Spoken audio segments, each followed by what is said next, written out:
Hello and welcome to BYJU'S Exam Prep IAS. Let's get started and look into our daily quiz.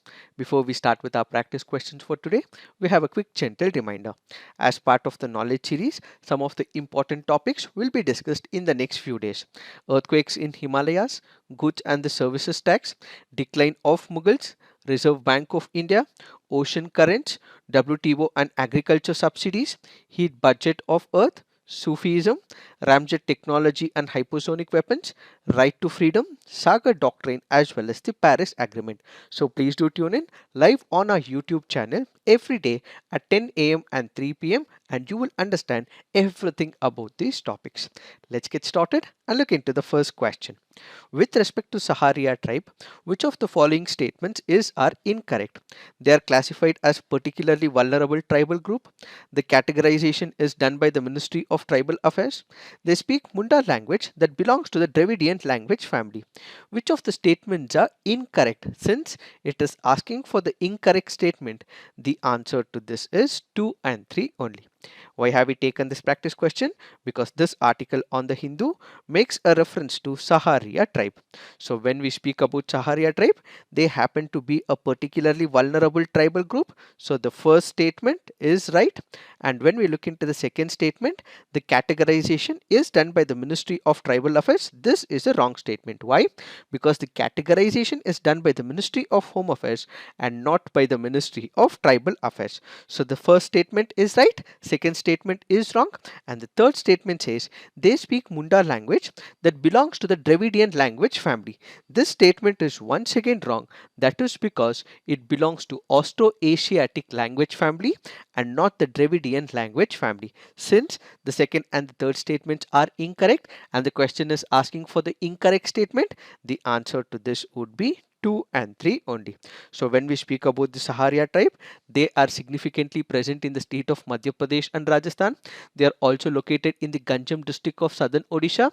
They are also present in Andhra Pradesh, Bihar, Tamil Nadu, West Bengal and the Plains division of Assam as well.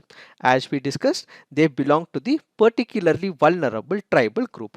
What is the basis for giving this particular tag to a tribal group? If they are still in the pre-agriculture level of technology, they have low level of literacy, they have economic backwardness, a declining or the stagnant population. In that case, that tribe will be accorded as to what is called as particularly vulnerable tribal groups. Such a categorization is made by the Ministry of Home Affairs. However, when it comes to the implementation of the policies and programs and yojanas for these tribal groups, it will be implemented by the Ministry of Tribal Affairs. Categorization by the Ministry of Home Affairs, but when it comes to the implementation, it is the Ministry of Tribal Affairs.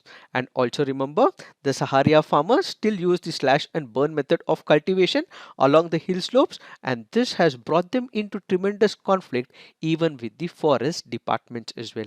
It is this that we have to understand with respect to this community. Now let's look into the next practice question. Consider the following statements with respect to ant chutney or the kai chutney. It is a much sought after food in Odisha's Mayurbhanj district. It has got the geographical indication tag. Which of the statements given above are correct? The answer to this is one only. Why have we taken this practice question? Because this article on the Hindu makes a reference to the ant chutney. Let us try and understand what are these options. When we look into the first option is right. It is a much sought after food in Odisha's Mayurbhanj district. This is the right statement, but the second statement is wrong, that it has got the geographical indication tag. No, it is not being given right now, but there are plans to get this under the GI tag status. So basically, as of now, it is still not given the GI tag, but in the near future, once all the procedures are done and in case they are meeting the established parameters, in that case, they may give GI tag to this particular ant chutney. So remember, the geographical indications enhance the reputation and value of local products and support local businesses. When we speak about the ant chutney, what are we looking at? We are looking at the weaver ants. This is also called as Oikophila smaragdina. They are abundantly found in Mayurbhanj throughout the year. They make nests with leaves and also of host trees, and when required, leafy nests of ants are plucked from their host trees, collected in a bucket of water before sorting and separation from leaves and the debris. So the chutney is prepared by mixing and grinding salt, ginger, garlic, chili, and is sold by the tribal people in the rural markets, and it is also said it has got some medicinal value as well. What does it mean? It means that once this kai chutney is consumed or the soup is consumed, it will help in getting rid of flu, common cold, whooping cough, to increase the appetite and to enhance eyesight naturally without any corrective eyewear, and to treat joint pain and to treat stomach diseases, and also for the development of healthy brain as well as the nervous system. So this is what they feel is the medical advantages when it comes to the kai chutney or the ant chutney. Now let's look into the next practice question. Which amongst the following is the best description of Yogyakarta Principles? It directs companies to undertake initiatives to promote greater environmental responsibility. It is a document about human rights in the areas of sexual orientation and gender identity. It seeks to eliminate all forms of forced and compulsory labor. It is an academic non-binding study on how international law applies to cyber conflicts and cyber warfare. Which of them best describes about Yogyakarta Principles? The answer to this is it is a document about human rights in the areas of sexual orientation and gender identity. Why have we taken this practice question? Because this article on the Hindu makes a reference to the Yogyakarta Principles.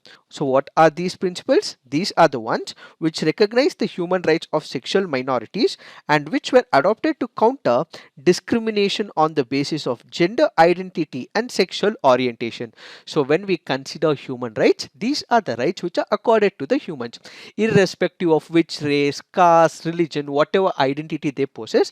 There are some rights which have to be given to all human beings. So the human rights are the rights which are to be given to the humans. So one of the rights under this human rights happens to be the sexual orientation. When it comes to different countries, what we have is a lot of discrimination. We discriminate them on the basis of their sexual orientation. So to remove this, to make sure that they're all treated on a common platform equal to other human beings, what we have is the Yogyakarta Principles, which recognizes sexual orientation of the people as well. This article here is speaking about landmark judgment delivered by the Supreme Court of India when it comes to the transgender community. This can also be another question from the preliminary examination point of view. They might ask you a question, which of the landmark judgments of the Supreme Court recognize transgender as the third community? So remember, it is the National Legal Services Authority versus the Union of India. In Suresh Kumar Kaushal versus Nash Foundation, it said that it is still criminalized, so they did not identify the decriminalization of the sexual orientation in the earlier case of Suresh Kumar Kaushal versus Nash Foundation. But in NALSA, that is National Legal Services Authority versus the Union of India, the Supreme Court said yes, transgenders also happen to be the third gender, and irrespective of what other people think, if they have a particular orientation, if they wish to select their gender in whatever ways they want to, irrespective of what is assigned to them at the stage of birth, they would be able to do so. So transgenders was identified as the third gender by the Supreme Court of India in the National Legal Services Authority versus the Union of India. Remember, this can also be important from the preliminary examination point of view. Now let's look into the next practice question. Varroa destructor, Varroa mite, is an external parasite mite that attacks and feeds on cotton, earthworms, honeybees and maize. The answer to this is honeybees. Why have we taken this practice question? Because this article on the Indian Express makes a reference to Varroa mite or the Varroa destructor. What is it? This happens to be a parasitic insect that attacks and feeds on honeybees, reddish brown in color. The tiny pests are known to kill entire colony of honeybees, and they often travel from bee to bee and also via beekeeping equipment such as combs that have been extracted. So basically, the Varroa mite can produce only in the honeybee colony. They attach to the body of the bee and weakens the bee by sucking the fat bodies as well. So this happens to be the parasite with possibly the most pronounced economic impact on the beekeeping industry, because the the beekeeping industry requires the honeybees, but these honeybees are killed by these parasites, and ultimately there is an economic loss because of this Varroa destructor. And if the honeybees are not present, this will also hit the pollination as well. And if it hits the pollination, large number of trees are not grown in that particular area. This also results in economic losses to the farmers in that area. So as of now, Australia has had to kill millions of bees to save its honey industry. That is because of the Varroa destructor. So remember, the Varroa destructor happens to be a parasite and they feed on honeybees. Now let's look into the next practice question. Consider the following: carbon monoxide, nitrogen oxide, ozone, sulfur dioxide. Excess of which of the above in the environment is our causes of acid rain? The answer to this is 2 and 4 only, which happens to be nitrogen oxide and sulfur dioxide. This happens to be a previous year question from the year 2022. So remember, when it comes to the acid rain, it results when sulfur dioxide and nitrogen oxide are emitted into the atmosphere and they are transported by the wind and the air current. So it is nitrogen oxide and sulfur oxide which causes acid rain. Now let's look into the fact of the day. The fact of the day for today's discussion is space tourism. What is this space tourism? Basically, it is about humans traveling to the space. That is because they want to experience space travel either for the recreational purposes, leisure purposes, or for business purposes. This is what is called as space tourism. Who was the first person apart from the astronauts who went to the space as a method of recreation or business? The first space tourist was US millionaire Dennis Tito, who in 2001 paid $20 million to hitch a ride on Russian Soyuz spacecraft to visit the International Space Station and spent 8 days in the International Space Station. So he happens to be the first person who traveled to the International Space Station apart from the astronauts. So when you consider the space recreation or going there as a part of business or as a part of leisure, why are we discussing this off late? That is because three private companies like Blue Origin, Virgin Galactic and Elon Musk SpaceX are now spearheading the human endeavor to explore the space. As a result, there is a large scale improvement in the space tourism. There are multiple countries venturing into this area in order to make sure that people from world over are taken to the space. As a result, because we have the space tourism, there are some issues and this may result in problems to the climate, says this Indian Express article. First, let us look at the advantages of space tourism and then we will also look at concerns with respect to the space tourism. What are the advantages when it comes to the space sector? As of now, when you look at NASA or you look at ISRO or you look at many other countries, most of it is under the control of the government. But now what is happening? You also have the private agencies as well, private companies as well, who are venturing into the space sector. So the first advantage is, apart from the government, you also have the private sector which is venturing into the space domain, and ultimately more opportunities will open.